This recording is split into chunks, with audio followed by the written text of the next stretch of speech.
está grabando. Bueno, armalo ahora, dale. ¿Está grabando? Ah, ya está grabando. Sí. Sí, yo nunca hice una entrevista, yo no sé cómo se empieza. Vamos a ver, primero que nada, tu nombre. Bueno, mi nombre es Sofía Otero, me conocen más por Charo. Tengo 2 hijos, 3 nietas y bueno, estuve en el exilio. El padre de mis hijos estuvo preso en el penal de Libertad. Por ese motivo yo tuve que irme con los 2 niños al exilio. ¿Y cómo viviste ese momento de exilio? Bueno, en el momento del exilio, o sea, la previa aquí en Montevideo antes de salir, fue una situación, digamos, bastante complicada, porque una vez que llevan al padre de mis hijos preso, y ahí yo después me entero que la próxima que van a buscar era a mí, tuve que buscar una solución, porque mis hijos eran chicos, tenían 3 años y 3 y 5 años. Entonces empecé a buscar, digamos, una solución para poder o salir del país o ver qué hacía en ese momento. El gran temor eran los niños. Ahí la organización, no sé si puedo decir la organización, a la organización que yo pertenezco, que es el Partido Socialista, decide que yo me tengo que ir del país por seguridad de mis hijos, lo cual, y mía también, ¿no? Lo cual fue una situación bastante complicada, porque tuve que estar clandestina una semana. O sea, clandestinidad significaba salir de mi casa, estar escondida en diferentes lugares con mis 2 hijos chicos, y tenía que ir de un lado a otro porque hasta que no pudiera salir del país, porque corría peligro de que me detuvieran, que estuviera preso. El motivo de esto era porque en ese momento los que pensábamos diferente, o sea, una de las preguntas, por ejemplo, que mis hijos me hacían, ¿por qué papá está preso? Porque el padre de ellos cae preso a raíz de todo esto, y yo les decía, bueno, está preso por pensar diferente a lo que pensamos. O sea, queríamos un país más libre, no queríamos una dictadura militar, queríamos trabajo digno, etcétera. Por eso te llevaban preso, o por eso tenías que salir al exilio. Yo salí al exilio porque tuve la suerte de poder salir y que no me agarraran presa antes de salir del país. Una vez, no sé si quieren que les relate lo que fue la odisea dentro del país antes de salir. Sí. Tuve que salir de mi casa con los 2 chicos, sin nada, de ropa, absolutamente nada, con lo puesto antes que me llevaran, porque ya estaban a una cuadra de mi casa la policía para detenerme. Cuando yo logro salir de la puerta de mi casa, una calle hacia abajo, en la esquina ya estaban, ¿no?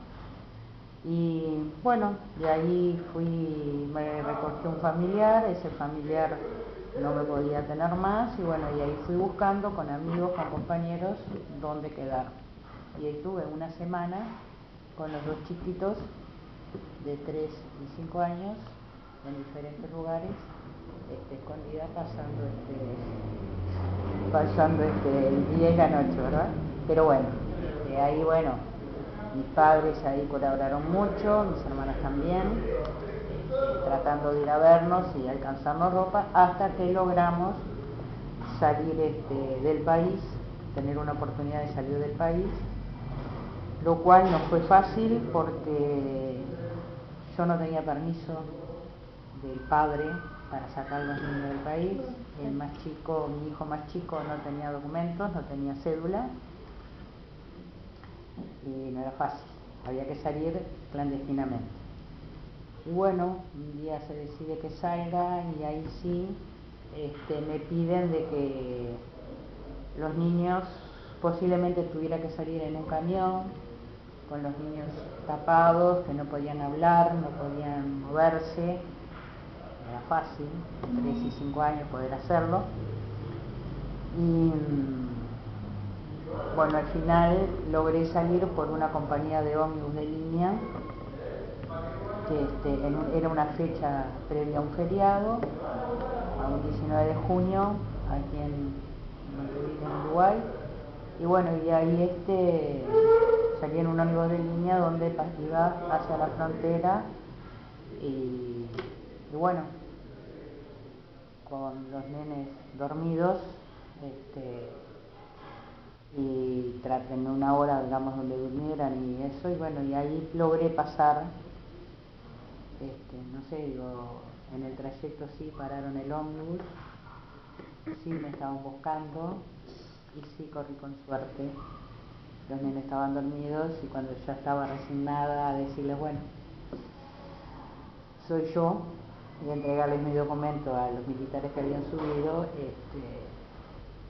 siempre hay alguien como ese señor que era un militar, que se ve que se dio cuenta porque lo que buscaban era una señora con un niño o dos, y se iba con dos, en condiciones, digamos, no legales, medias extrañas, y este señor no llegó ni siquiera a agarrar mi cédula, porque venían con una planilla, y con la cédula, chequeando quién era, y me miró y me dijo, ¿son los dos son los suyos? Sí, bueno, está bien señora, siga, siempre dentro de todo hubo un alma caritativa.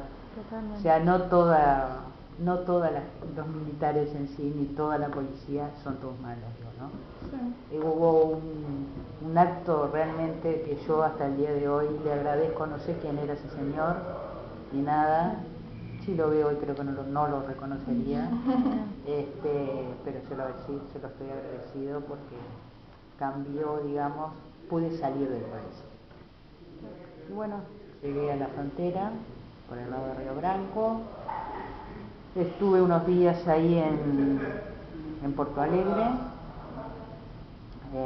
en un convento, una semana ahí con los niños, y no fue fácil explicarles que no tenían prácticamente lo opuesto, y lo que llevaban era ropa de primos súper más grandes que ellos, no tenían, pero bueno, se podía conversarlos, era difícil explicarles por qué viajábamos, por qué nos íbamos, por qué no iban a ver a la familia, no iban a ver a los abuelos, no iban a ver al padre, pero bueno,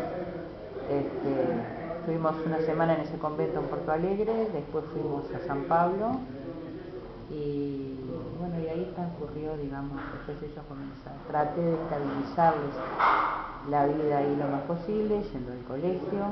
¿Y cómo hiciste para salir de la situación de no tener nada a estabilizarte más o menos? A estabilizarme más o menos no fue fácil. Y no. No fue fácil. Estabilizarme, yo entré ilegal a Brasil, ¿no? Terminé en San Pablo y digo, yo estaba ilegal. Yo lo único que tenía era un documento, que hasta ahora lo tengo de recuerdo, de las Naciones Unidas, en la cual, digamos, porque la situación en Brasil tampoco en ese momento no era fácil. Entonces yo tenía Brasil recibía refugiados. Entonces yo pasé en Porto Alegre en la Comisión de Derechos Humanos, fueron los que me recibieron, y ahí me editaron un documento en el cual me permitía trasladarme dentro del país con los dos niños, porque los chinos no tenían permiso para salir. Es más, yo para salir tuve que, cuando tomé el ómnibus de aquí a la frontera, pasé el puente de Río Branco, pero no podía pasar por la aduana, no podía pasar por la aduana porque no tenía permiso de menor para que salieran los niños, y mi hijo, el más chico, no tenía documento tampoco, ni cédula de identidad.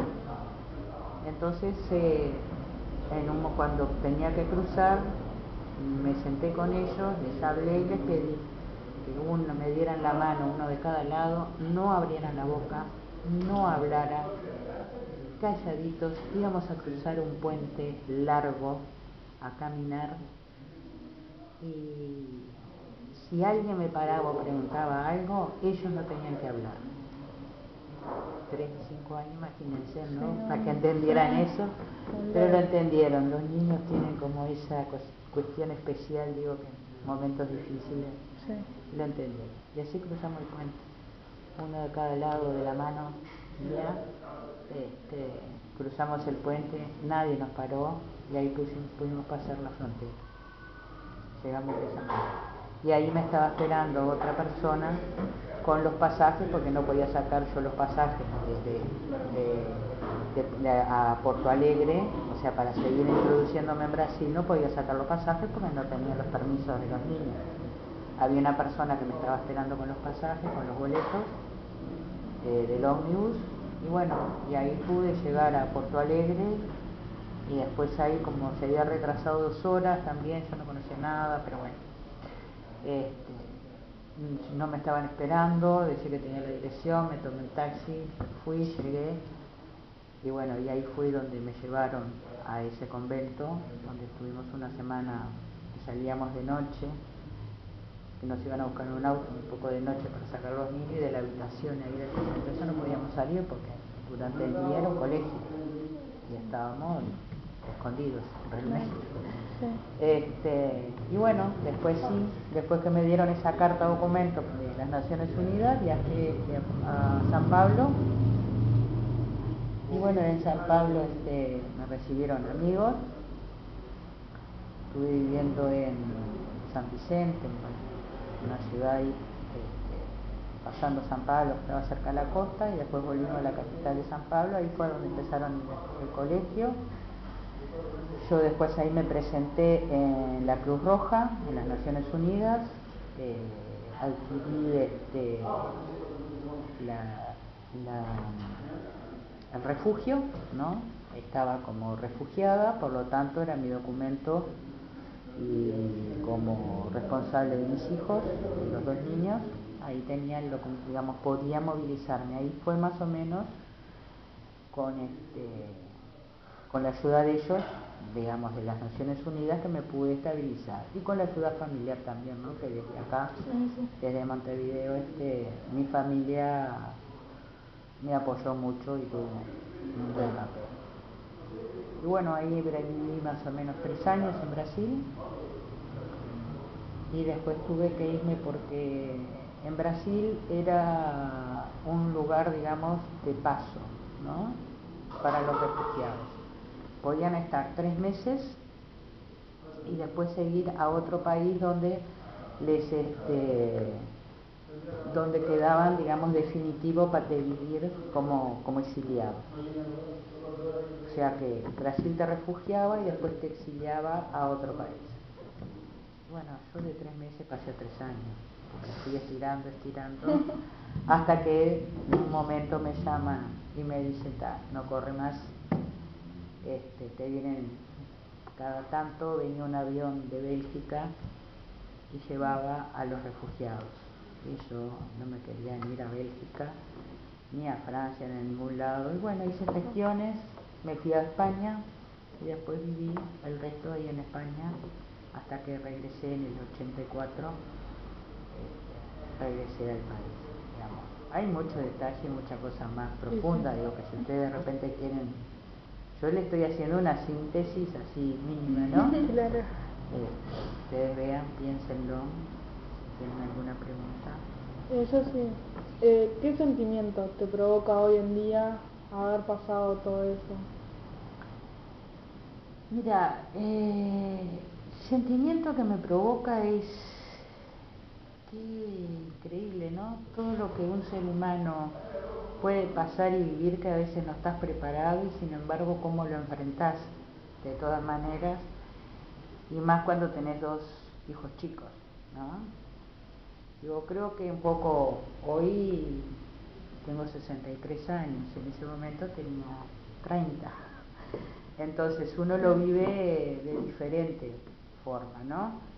O sea, la adrenalina de lo que era la dictadura militar, las ganas de tener un país libre. Y hoy pienso y digo, qué momentos difíciles fueron, pero que dentro de todo, o sea, no me arrepiento para nada de lo que hice. Si a veces me dicen, ¿lo volverías a hacer? Y sí, quizás con esa edad sí, hoy no sé, porque tampoco estamos viviendo la misma situación, entonces no podemos trasladar de años atrás hacia adelante determinadas situaciones. Por parte de mis hijos, la verdad que de todo lo que han pasado, porque yo sé que a veces los hijos pasan lo que los padres que están a cargo, digamos, que somos los padres, los arrastramos a eso. Pero la verdad que tengo dos hijos que acompañaron muy bien a pesar de la edad y hoy por hoy son divinos cualquiera de los dos. No tienen reproches y yo la verdad que digo, hoy como me siento, bueno, fue una parte de mi vida. Una parte de mi vida, no tengo rencores, no tengo, al contrario, fueron experiencias muy fuertes, muy importantes, y lo que siento sí es que, bueno, dentro de todo fui libre. A pesar de que el exilio, digamos, también estás presa de alguna manera, pero estás presa diferente. Podés dentro de todo hacer cosas, ¿no? También es importante, o era importante en ese momento, que cuando uno se exilia, no estar llorando siempre el país el que dejaste. Sí llorar el país, digamos, pero pelear para volver a tu país, que fue lo que yo hice. Peleé para volver. Y a mis hijos que se adaptaran al lugar donde estaban, no con ese sentimiento, no que vivieran el sentimiento de tristeza, que horrible, cuando vuelvo. Sí, cuando volvemos lo tenían presente, pero sí que vivieran su realidad porque eran chiquitos. Y yo tenía que vivir ahí, por lo tanto tenía que trabajar o vivir o buscar la forma de criarlos, educarlos. Me tenía que adaptar porque de otra manera era taparme la cabeza con una almohada y no tenía sentido porque no era mi objetivo. El objetivo por el que me fui fue de vida, entonces el de vida tenía que continuar la vida. Totalmente. ¿Y volviste en el 80? No, volví en el 84. O sea que te quedó un año ahí. Me quedé en el 80, yo me fui en el 80. Me fui en el 80 y regresé en el 84, en el año de la apertura. Sí. En el año de la apertura fue cuando yo regresé. Yo me fui en junio del 80 y regresé un 21 de septiembre del 84. ¿Cómo fue regresar acá? Fue muy fuerte, muy fuerte. Además, fue fuerte, digo, porque yo en determinado momento, estando en España, porque mi segundo lugar de exilio fue España, en Madrid, cuando ya teníamos casi todo pronto, los que regresábamos en ese momento antes de las elecciones, a mí me llega una nota que yo no podía viajar porque seguía requerida y que si llegaba con mis hijos me iban a detener. Y bueno, no entré en razón, la peleé, hasta que bueno, regresé con el grupo de gente que veníamos, de compañeros que veníamos. Y bueno, sí, me detuvieron un ratito ahí en el aeropuerto, hacerme preguntas y eso, pero después detuvieron el pasaporte y eso, pero después pude entrar. Y fue muy fuerte. El volver, nada que ver lo que es Montevideo ni el recorrido del aeropuerto, lo que es ahora. Pero sí en ese momento había cambiado muchísimo, porque ya estaba la doble vida, veías lo que es ese camino al aeropuerto diferente, y después la gente, ¿no? La gente cómo te esperaba, el aeropuerto lleno de compañeros, familiares, de todo. Fue muy fuerte, muy fuerte. Y los niños también, ¿no? Aunque ellos habían estado, que fue una de las cosas de cuales, digamos, es importante también decirlo, es en el año anterior yo trabajé con el viaje famoso que los grandes se deben recordar, viaje de los niños del exilio, que vinieron de distintos países de Europa a Montevideo a reencontrarse con familiares y con sus padres. Algunos tenían los padres presos, otros no. Los míos, por ejemplo, estuvieron en el penal viendo a su papá, que no lo reconocían tampoco. no lo reconocían por los años y por la situación, ¿no? El mameluco pelado no era el padre, por más que las fotos que yo veía no era lo mismo. Entonces, en el viaje ese de los niños, que fue una así muy fuerte, mis hijos vinieron como vinieron 154 niños, ¿no? Eso fue un impulso más también para decir, bueno, cuando regresamos, que fue al año, ese próximo año siguiente, regresamos todos los que apenas digamos, se abrió la democracia, tuvo una apertura democrática,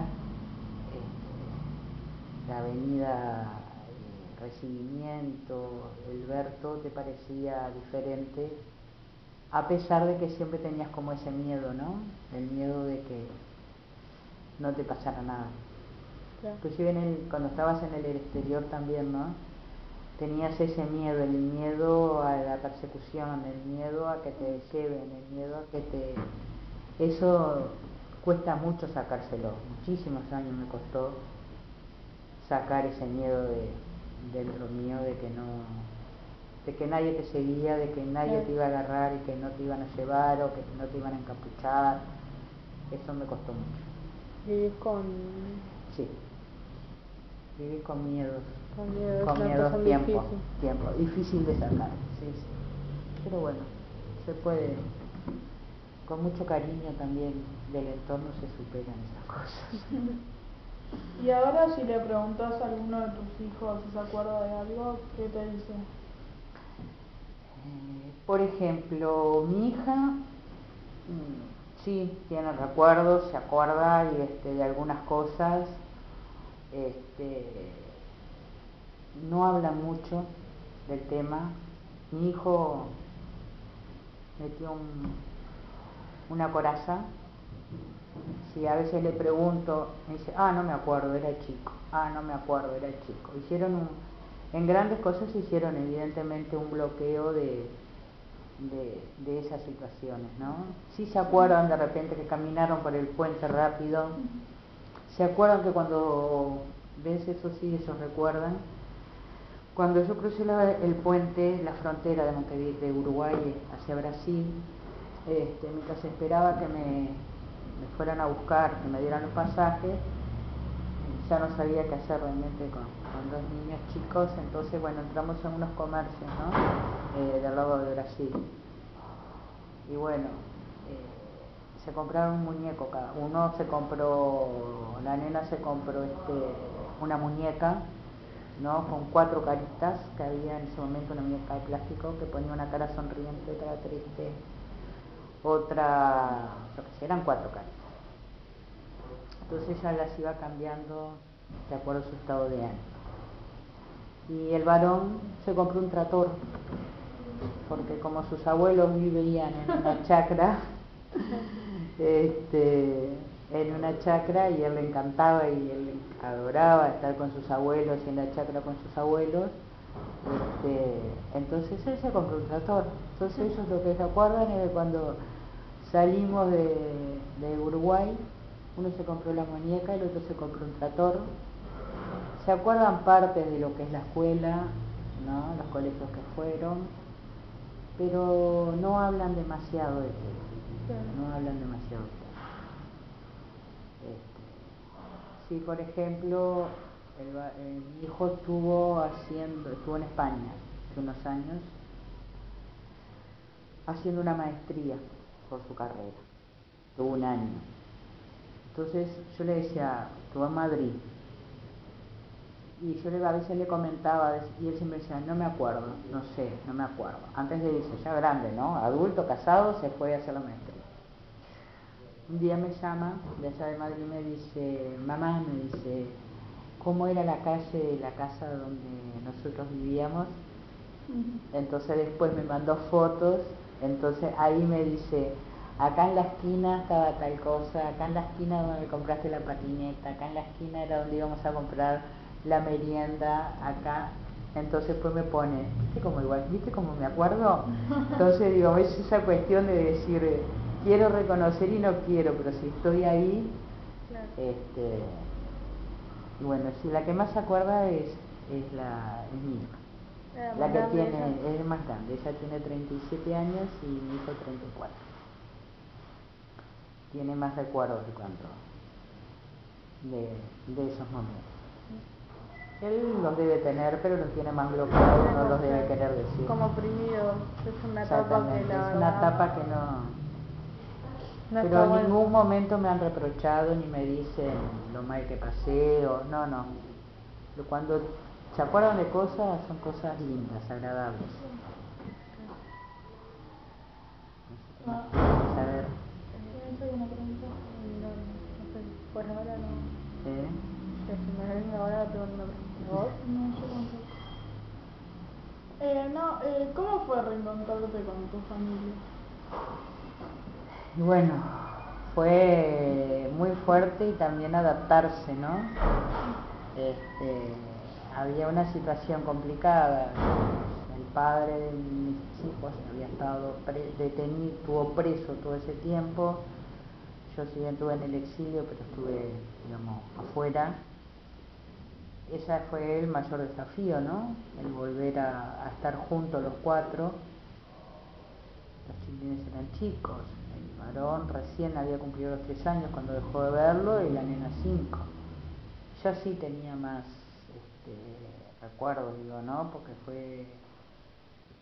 era muy madura también para los 5 años que tenía. Y bueno, fue una cuestión de adaptación bastante importante. Primero con el padre de mis hijos, lo cual, digamos, terminamos después divorciados. O sea, no hubo, digamos, con el tiempo una cuestión de decir, logramos adaptarnos a convivir los cuatro nuevamente. No pudimos. Y después con mi familia, así en general, con mis padres, mis hermanos y eso, bueno, espectacular realmente. Porque siempre sentí que ellos siempre me acompañaron. Es más, cuando yo estaba en Brasil, exiliada, yo de diciembre a marzo siempre tenía a alguien de mi familia conmigo, porque era por la cercanía. Primero iba mi padre, porque mi hija cumple el 11 de diciembre. El 9 o el 10 llegaba mi padre para estar con su nieta el día de su cumpleaños. Se iba mi padre el 22, 23 de diciembre, regresaba a Uruguay y ahí mandaban a una de mis hermanas para que pasara Navidad y fin de año conmigo. En enero ya iba otra de mis hermanas con su esposo. Se venía ella, iba mi madre con una tía y era todo así hasta marzo. Marzo empezaban las clases, los estoy estando acá y acá también empezaba a normalizarse un poco la vida y esos meses, diciembre, enero, febrero y marzo, esos 4 meses yo siempre estaba, digamos, con alguien de mi familia. Pasaba 2, 3 días de repente que no, pero después siempre alguno cae. Ya ahora después en España no fue tan fácil. Y no. No fue tan fácil. Pero no, digo, fue un gran apoyo. Yo en ese sentido siempre conté con un gran apoyo familiar por parte de mis padres, mis hermanos y eso. Bueno, entonces digamos fue más fácil. Costaba adaptarse, ¿no?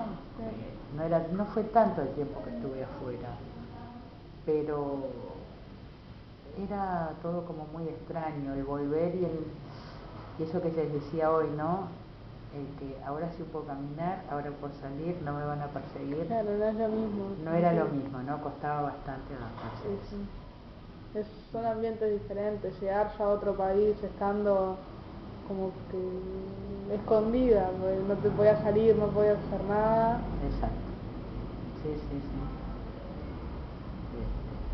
Así que bueno, no sé si quieren algo más o algo más detallado después me dicen y completamos. Sí, lo dejamos por acá, cualquier cosa, te llamamos otra vez. Me llaman. A ver, saludar a comer.